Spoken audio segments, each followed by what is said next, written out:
When you take a stop and look and see crazy things in this black history, across the ocean and across the seas, now is the time to be free. Oh, oh, oh, oh.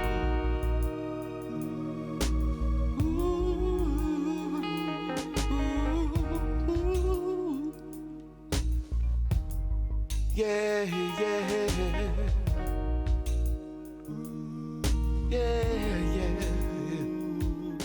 I'm a rebel. Yes, the first Afrikan inhabitants. The earliest recorded evidence of human habitation on the planet dates back just over 320,000 years, with archaeological findings discovered in Kenya. Other findings at locations in the north, south, east, central and west of the continent reveal evidence of human presence from around 200,000 years ago and possibly more in some cases. Okay. Contemporary scientific theories seem to agree that significant numbers amongst these early Homo sapiens migrated from their home locations in Africa and began migrating through the narrow northeast passage into the Near East region of Asia. Even if some of the early Africans had wanted to venture into the Near East, the presence in that region of the extraordinarily strong and intelligent Neanderthals were being recorded as being cannibalistic in their practices would have made any such expedition in that direction extremely dangerous and, in practical terms, a foolish one to make. Okay? By the time the Neanderthals were extinct around 40,000 years ago, modern humans from Europe, going up as far as Siberia, had already been recorded as being present. Okay. Coincidentally, human presence in Asia and Europe seems to become more prevalent almost immediately after the disappearance of the Neanderthals. If we look at the table here, you can see a clipping showing the 9 nations. These are the 9 nations where evidence of human presence has been found, stretching back the furthest in our me story. As you might have noticed by looking at the table, Kenya, South Africa are included amongst our top 9, even though neither were amongst the original 33 that attended the first OAU conference in 1963.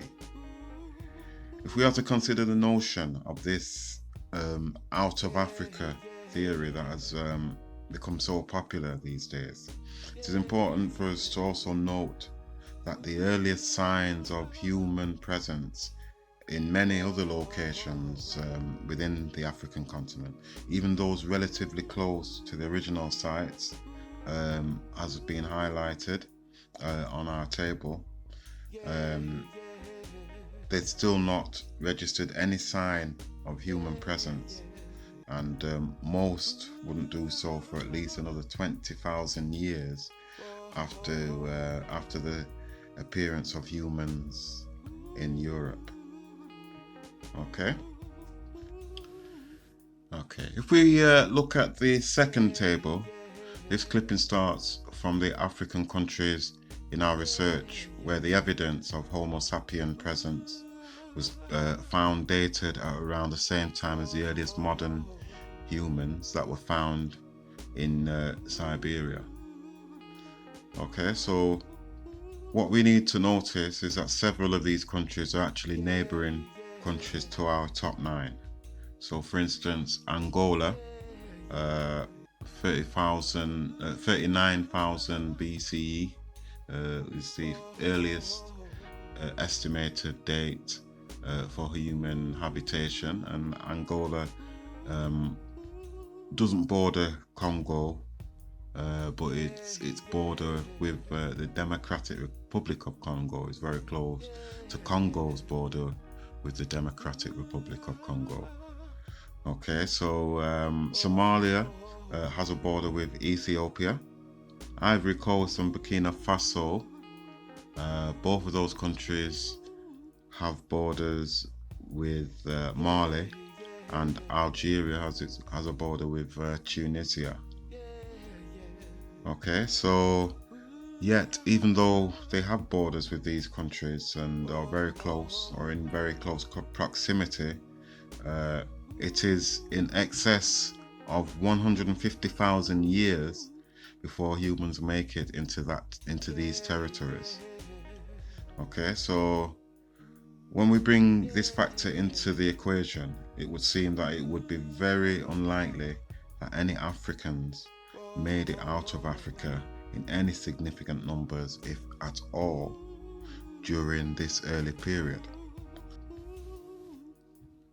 So this suggests that the earliest Africans lived quietly and peacefully within the boundaries of their Garden of Eden society, playing out their role in harmony with nature and trying to figure out how they fit in as a society of multiple Adams and Eves, only daring to venture out beyond familiar territory very rarely, if at all.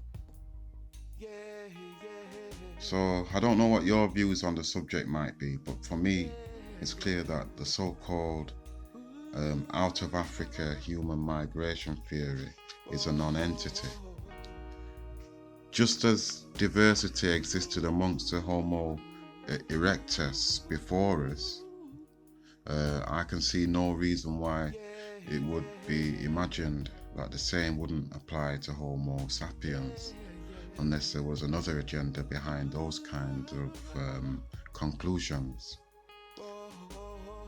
As we already know, the 19th century Eurocentric ideas where much of these theories take their root are steeped in a belief that the African black person is little or no different to Homo erectus, defined as being not quite a fully human being, but more a relic that should be confined to a forgotten history.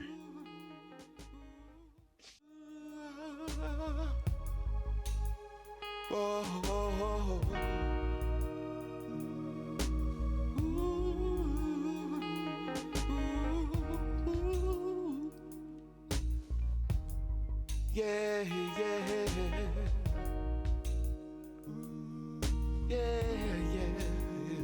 Well, I hope you did like that little preview of what is to come. We still got some work to do on it, so we will be coming forward with that in the near future, but keep looking out for it. In the meantime, check out my Facebook page, which is the AfRaKa Know Yourself. You can get that at Facebook /AfRaKa01. Okay, keep checking there and you get the updates, and you'll stay in tune with when the full video is up. Okay, all right, thank you.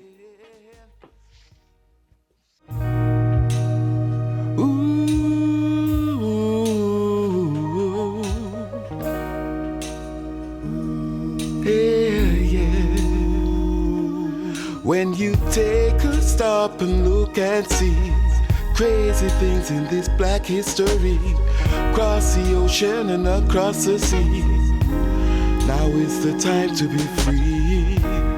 No commotion, I'm feeling the pain, I feel their emotion, the love and devotion, just like a root potion, 'cause I'm a rebel.